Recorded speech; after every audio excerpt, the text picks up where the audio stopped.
ওয়া ইন্না লাহু লাহাফিজুন। আল্লাহু আকবার, আরো জোরে আল্লাহু আকবার। আমার আল্লাহ ডাক দিয়ে বলে কোরআন নাজিল করেছি আমি আল্লাহ। এই কোরআন কে মানে আর না মানে দেখার বিষয় নয়। ইন্না নাহনু নাযালনা যিকরা ওয়া ইন্না লাহু লাহাফিজুন। এই কোরআনের হেফাজতের দায়িত্ব আল্লাহ। কার কার কার? জোরে কোন কার? হেফাজতের দায়িত্ব আমার। কে মানে আর কে মানে না এটা দেখার বিষয় নয়। আমরা সবাই মিলে যদি কোরআন না পড়ি, নামাজ না পড়ি, আমার আল্লাহর আসে যায় না? কতক্ষণ কোনো আসে যায়?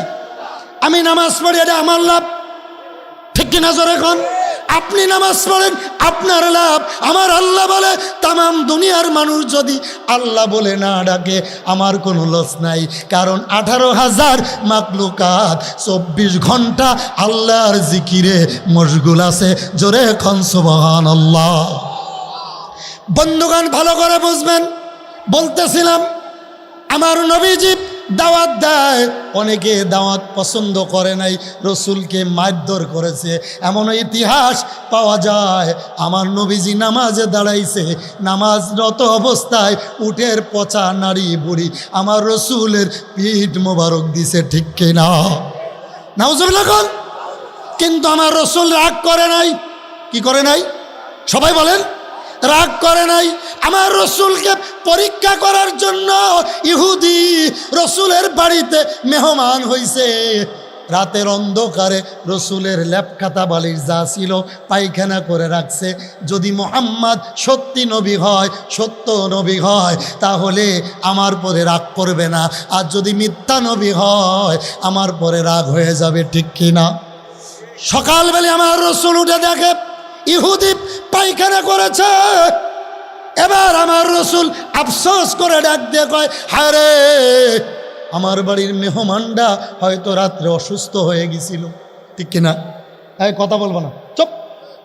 আমার বাড়ির মেহমানটা হয়তো অসুস্থ হয়ে গেছিল। আল্লাহ রসুল এই খাতা বালিশ লইয়া নদীর ঘাটে ধুতে যায়, আর ইহুদি গোপনে গোপনে দূর থেকে দেখে আল্লাহর হাবিব সাল্লাল্লাহু আলাইহি সাল্লাম এটা ধুইতেছে নিজে হাতে। ইহুদি পিছন এসে এবার ডাক দিয়ে বলে, নবী, নবী চিনার জন্য আর দূরে যাওয়া লাগবে না, অপেক্ষা করা লাগবে না, যে রসুল নিজে হাতে ইহুদির পায়খানা পরিষ্কার করে আমি বুঝতে আর বাকি নাই, এইটাই তো আসল নবী। জোরে গণ আল্লাহু আকবার। বন্ধু গভীর মনোযোগ। তায়েফের ময়দানে আমার রসুলকে মারতে মারতে রক্তাক্ত করে দিছে। এবার জিবরাইল এসে ডাক দিয়ে বলে, নবী আপনি যদি একবার বলেন তায়েফবাসীদেরকে চাপা কবর দিয়ে দেব। তায়েফবাসীরা আপনাকে মারছে, আল্লাহ আমাকে পাঠাইছে। আমার রসুল চোখের পানি ছেড়ে ডাক দিয়ে কয়, হে ইহুদি, হে জিবরাইল, হে মুসলমানেরা শোনো, হে জিবরাইল শোনো, যাও যাও যাও আল্লাহর কাছে যাও। আমি যদি তাদেরকে বদদুয়া দিয়ে তোমাদেরকে বলি, তোমাকে বলি চাপা কবর দিতে, তাহলে আমি সকালবেলি কালমার দাওয়াত কার কাছে দেব? আল্লাহু আকবার। আমাদের কি চরিত্র, আমাদের কি ব্যবহার। আমি বক্তার চরিত্র দেখে অনেক মুসলমান নামাজ তো দূরের কথা, কই মসজিদেই যাইতাম না, হুজুরের মিজাজ ভালো না। কথা কেন রে? আমার চরিত্র, আমার ব্যবহার দেখে মুসল্লি মসজিদে যায় না। আর আমার রসুলের এমন ব্যবহার ছিল, চরিত্র ছিল, কটু কথা তো দূরের কথা। ইহুদি মারছে আর বলে, ইহুদি রে তুই হাতে ব্যথা পাইছনি? ইহুদি বলে, আপনি যখন আমার হাত ধরে বলছেন ইহুদি তুমি যে আমারে থাপ্পড় দিলা রে ইহুদি, বলো তুমি, বলো তুমি হাতে ব্যথা পাইছনি? ইহুদি ডাক দিয়ে বলে, নবী গো আপনি যে আমার হাতটা ধরেছেন আমার কলজা পর্যন্ত ঠান্ডা হয়ে গেছে। আল্লাহু আকবার। বন্ধু গভীর মনোযোগ। বলতেছিলাম রসুলকে তায়েফের ময়দানে এত মারা মারছে, আর জিবরাইল বলে, নবী গো হুকুম দেন তায়েফবাসীদেরকে চাপা কবর দিয়ে দি।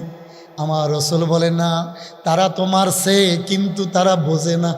সুবহানাল্লাহ কইতেন না? আরো জোরে।